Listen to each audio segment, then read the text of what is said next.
Fala meu primeiro, tudo bom? Rafael aqui falando. Tô aqui no nosso livro 3, página 410, tá? Vamos falar aqui sobre a nossa segunda função inorgânica, que são as bases, tá bom?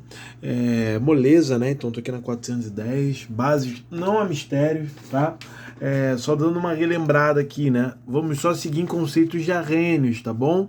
Para arrênios, né? Na nossa primeira função orgânica, ácidos eram todas substâncias que em solução aquosa, ou seja, quando submetidas em um sistema com água, você tinha liberação de íons H+, tá bom? Então isso classifica para mim um ácido aí de arrênios, né? Na nossa segunda função inorgânica, base para arrênios, né? Bases aqui para arrênios, vai ser aquela substância que em solução aquosa, ou seja, a base de água, você tem liberação de íons OH-, tá? Então o que classifica as bases aqui é o OH-. Então, tranquilo, né? Tem OH no final aí, cara, tu pode classificar esse camaradinho aí como uma base, tá bom? Então aqui já sabemos reconhecer algumas bases, né? Então, ó, hidróxido de alumínio, hidróxido de cálcio, né? Tá vendo o OHzinho aqui no final? Classificamos esses caras como bases, tá? Quanto ao número de hidroxilas, né? Hidroxila é o OH, né? É o que caracteriza o cara como uma base. Nós chamamos de hidroxila, né? Daí vem o nome de hidróxido, que veremos aí na nomenclatura, tá? Então, quanto ao número de hidroxilas, pô, tranquilaço, né? Ele pode ser uma monobase, ou seja, ter uma hidroxila. Pode ser uma dibase, ter duas hidroxilas. Tribase para 3 hidroxilas. Tetrabase para 4 hidroxilas. Tranquilo aí quanto ao número de hidroxilas, né? Um macete que ele dá aqui que é muito bacana é o seguinte, né? É você saber a proporção. Por exemplo, ele dá aqui o magnésio, OH, e ele coloca um 2 aqui, né? Você que vem acompanhando bem as aulas de química vai se lembrar que o magnésio ele é um alcalino terroso, ou seja, ele está na 2A. Ele faz uma ligação iônica tendo que transferir 2 elétrons, tá? Então ele tem que transferir esses 2 elétrons aqui para ficar estabilizado, cumprindo assim sua teoria do octeto, tá? Uma informação nova para você, que você pode fazer uma observação aí no seu livro, é que cada hidroxila pode fazer uma ligação. Então o meu magnésio precisa perder 2 elétrons, né? Então ele vai doar um elétron para essa hidroxila e outro elétron para essa hidroxila, ou seja, o magnésio ele precisa de 2 hidroxilas. E o que o livro traz para você aqui nessa parte é o seguinte, né? Como você vai saber a carga do íon quando separar? Porque, ó, eu separei o hidróxido de sódio aqui, tá vendo? NaOH. Eu sei que o sódio é +1 e a hidroxila é -1, né? Só que tem casos aí que ele vai ser +2, +3, né? O meu metal aí. Como você vai saber disso, né? Simples, ó. Se você tem 2 hidroxilas, deixa eu reescrever isso aqui. Se você tem 2 hidroxilas, o que você tem que fazer é o seguinte. 2 hidroxilas, aí esse 2 ele sobe para o magnésio, ó, fica 2+. Pô, a hidroxila eu tenho 2, então você tem que colocar um 2 na frente, falando que você tem 2 hidroxilas e que cada uma vale -1. Porque a hidroxila sempre vai valer -1 porque ela só pode fazer uma ligação. Tá? Trocando em miúdos aqui, o que está acontecendo é o seguinte, essa hidroxila está recebendo, cada uma, né, um elétron do magnésio, o elétron é negativo, então cada hidroxila tende a ficar negativa. Eu tenho 2 hidroxilas, olha o meu 2 na frente aqui. Tá? E cada hidroxila tem uma carguinha negativa. Tá? E o magnésio? O magnésio ele fica 2+, porque ele doa as partículas negativas dele. Então ele fica com excesso de partícula positiva. Então eu quero aqui, por exemplo, estou falando para você aqui que o alumínio, o hidróxido de alumínio é nesse esquema. Qual o NOx do alumínio, então? Qual o número de oxidação dele? Quantos elétrons ele perde aqui quando eu separar aqui o composto?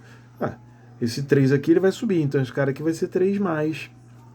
A hidroxila eu sei que é -1, e eu preciso de quantas? De 3, então serão 3 hidroxilas aqui. Fiz a separação aí dos meus íons, tá bom? Lembrando aí que a minha base eu digo que eu tenho uma dissociação, né? Essa separação aqui chamamos de dissociação. Então é aqui que ele traz esse macetinho para você, ó, tá? Então ele faz o do cálcio também. Vou escrever para você aqui, ó. Eu tenho um hidróxido de cálcio. Tá? Aí vou separar aqui, ó, os íons, né? Quantos cálcios ali? Então, qual vai ser a carga do cálcio aqui, né? Vai ser 2+. A hidroxila é -1, sempre, né? E como eu tenho duas aqui, ó, coloco um 2 aqui, né? E aí fica fácil de evidenciar que foi isso aqui que aconteceu, ó. Um cálcio doou um elétron para cada hidroxila, ficando assim cada uma negativa.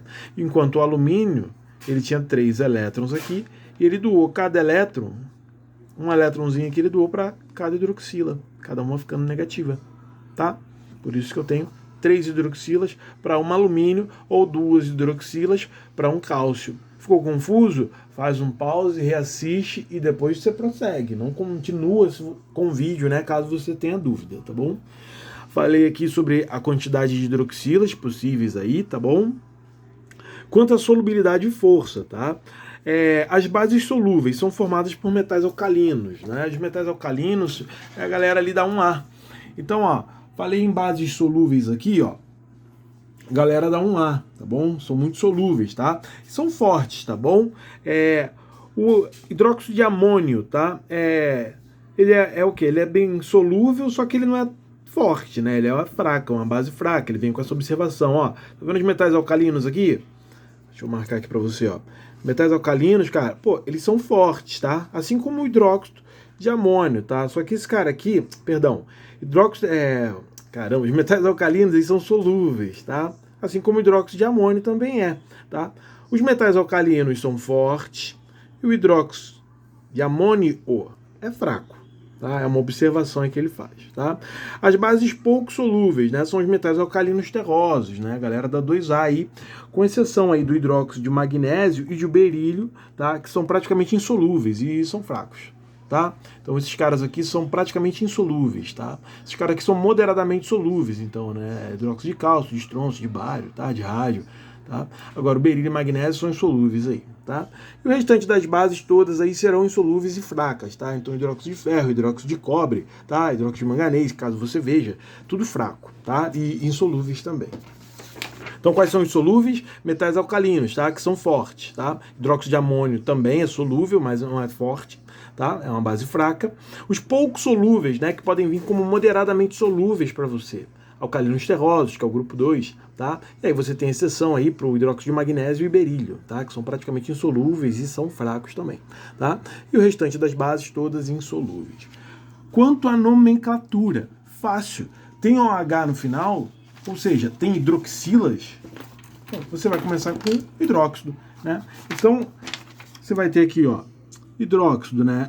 E o nome do elemento, isso aqui é a minha prata, então hidróxido de prata, hidróxido de alumínio, hidróxido de zinco, hidróxido de potássio, tranquilaço, né? Só que tem algum esqueminha aqui que é diferente, né? Deixa eu te mostrar aqui essa minha tabela periódica, porque quando eu vejo o meu elemento aqui, então, por exemplo, eu estou falando aqui do hidróxido de prata. Não, esse daqui não vou pegar esse exemplo, não. Vou pegar outro. Vou pegar aqui, ó, hidróxido de sódio. Tá? O meu sódio aqui, ó, o meu metal, ele está aqui, ó. Deixa eu mostrar aí para você. E ele é NOx mais 1, né? Ou seja, quando você fizer essa separação aqui, vai ser sempre assim, ó. Mais 1. Eu digo que isso aqui é o número de oxidação dele, né? Perda de elétron oxidar, tá? Então o sódio ele sempre vai ser mais 1, ele sempre vai perder um elétron para se estabilizar.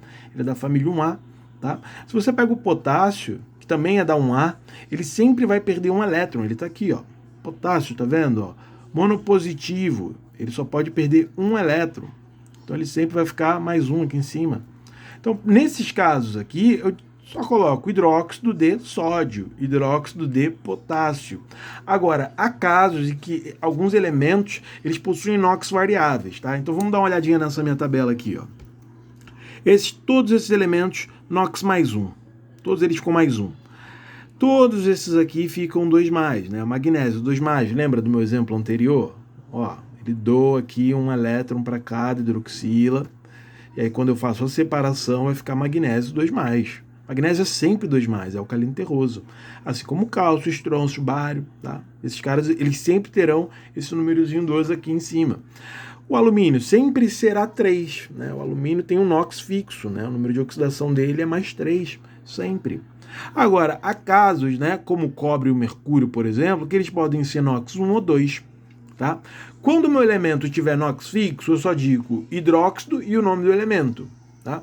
Quando esse número de oxidação ele varia, eu tenho que dizer, tenho que mencionar qual é o elemento que eu estou falando. Porque, por exemplo, o cobre ele pode ser mais 1, ou o cobre pode ser mais 2, ou 2 mais, tanto faz. Ou seja, quando eu for fazer aqui isso daqui com a hidroxila, vai ficar assim, ó. E quando eu fizer o de baixo, vai ficar assim. Quando o meu elemento ele tem número de oxidação variável, eu tenho que dizer qual elemento eu estou falando.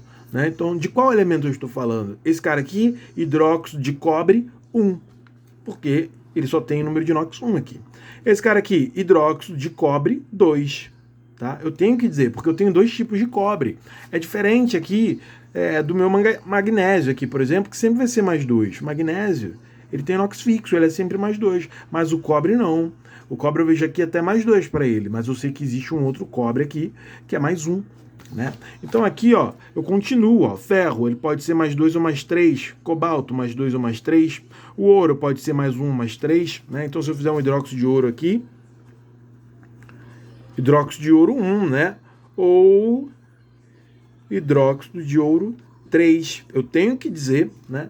O alumínio, Rafael, poxa, mas o alumínio você não fala que ele é hidróxido de alumínio 3. Não preciso dizer, porque o alumínio é sempre mais 3. Já o ouro não. O ouro ele pode ser mais 1, ele pode ser mais 3, tá? Então você tem que ficar atento quanto a isso na nomenclatura das bases, né? Essa é a particularidade das bases, né? Você possui elementos ali cujo número de oxidação vai variar, tá? Então aqui ele vem, ó, ele fala para você aqui, ó, hidróxido de prata, hidróxido de alumínio, né, como eu falei. E aqui no hidróxido de ferro ele fala, ó, hidróxido de ferro 2, né? Isso vem simbolizado em número algarismo romano para a gente, né? Hidróxido de ferro 3. Ó, percebe como ele tem que dizer qual é o ferro? Hidróxido de chumbo 2, hidróxido de chumbo 4. Ou você pode atribuir oso ao menor NOx e ico para o maior NOx. Né? Então você tem aqui, ó, o ferro, eu tenho 2 tipos, eu tenho o 2 e o 3. Qual é o menor? O 2. Então o menor você bota o oso no final. Então o hidróxido de ferro 2 pode ser hidróxido ferroso. E a maior variação de NOx dele é o 3, que eu vou dizer que é o hidróxido férrico. Tá?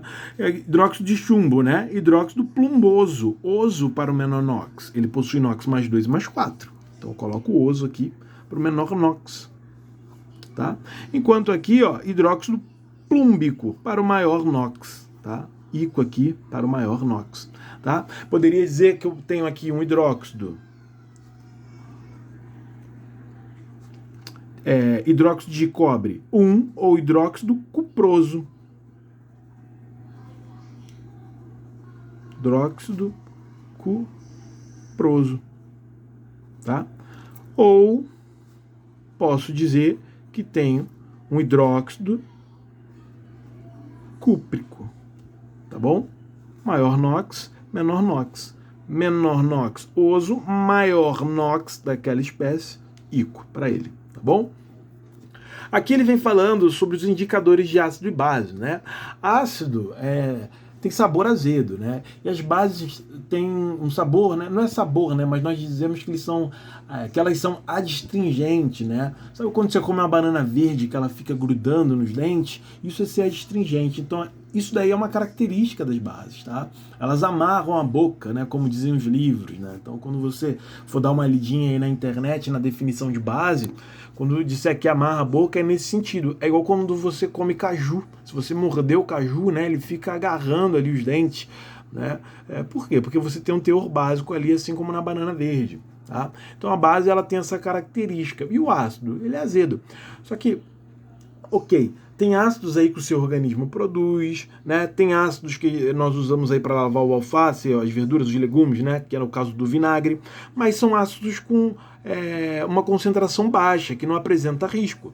Mas sabemos que tem ácidos aí que apresentam um grau de risco. Você não pode sair experimentando a substância para ver se ela é ácida, porque ela pode ser nociva, você pode vir a se prejudicar, tá bom?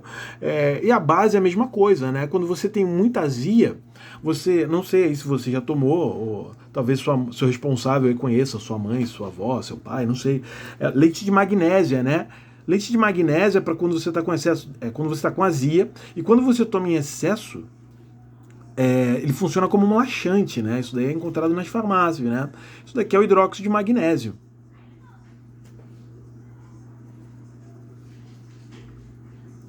E é uma base também, né? Cara, mas como é que eu vou... Se eu não posso sair experimentando, né? Isso aqui você consegue ingerir. Agora, soda cáustica, que é o hidróxido de sódio, né? Que é utilizado aí para desentupir ralo, cara, você não pode experimentar isso. Pode ser que é nocivo, isso aqui leva você a óbito. Então você não pode sair experimentando as substâncias para ver se elas são azedas, para ver se elas são astringentes e assim classificá-las como ácidas ou básicas, né? Existe um outro método aí, que são os indicadores de ácido e base, né? E o que está mais relacionado ao nosso cotidiano, que você pode fazer na sua casa aí, é o seguinte: é o extrato de repolho roxo. Quando você pega o extrato de repolho roxo e você o que você faz, né? Você pega o repolho roxo ali, coloca em água, né? Coloca para ferver, vai extrair, né? Aquele caldo, né, roxo do repolho. E aí você pega algumas gotinhas daquilo ali e pinga em uma substância, né? Se ela apresentar uma cor avermelhada, é porque essa substância é ácida. Você pode fazer isso com a laranja, você pode fazer isso com o limão, tá? Tem que ficar avermelhado, porque são substâncias com teores ácidos, tá? Se você pingar em uma substância básica, ela tende a ficar amarela, tá? Então, o melhor modo de você classificar uma substância quanto à acidez ou basicidade dela, né, é através dos indicadores, tá? Uma questãozinha aqui também interessante: em laboratório, geralmente essas substâncias, né, geralmente não, mas muitas das vezes as substâncias elas são incolores, então você não consegue nem distinguir se é água, se é um ácido, se é uma base. Como você faz, então? Você utiliza ali um indicador, tá bom? Geralmente aqui nos laboratórios nós utilizamos fenolftaleína, né? Que em ácidos é incolor, tá? Mas em meio básico fica vermelho, tá? Ou até rosado, tá bom? Dependendo da quantidade aí que você colocar de fenol, tá? De indicador. Tá? Aqui na última parte do seu livro ele vem falando aqui da aplicação de algumas bases aí, caso você queira dar uma lidinha, tá? O hidróxido de sódio, aqui que é utilizado aí na produção de sabão, né? Responsável por solubilizar a gordura, né? Que geralmente se depositam aí em canos aí, né? É uma reação muito exotérmica. Hidróxido de sódio é extremamente perigoso, né? Você pode pegar água da torneira aí, se você colocar hidróxido de sódio, você vai ver que ela por si vai aquecer a solução fica quente de queimar, né? E o que o pessoal faz? O pessoal pega uma água fervendo e coloca o hidróxido e assim aumenta ainda mais a solubilidade, né? E esse cara ele é tão agressivo que ele consegue solubilizar gordura, coisa que o sabão não consegue, tá bom? E aqui tem algumas outras aplicabilidades aí de base, tá? Com esse conteúdo aqui já é o suficiente para você fazer as questões do seu livro. Espero que você faça. Qualquer coisa me chamem aí e tamo junto sempre.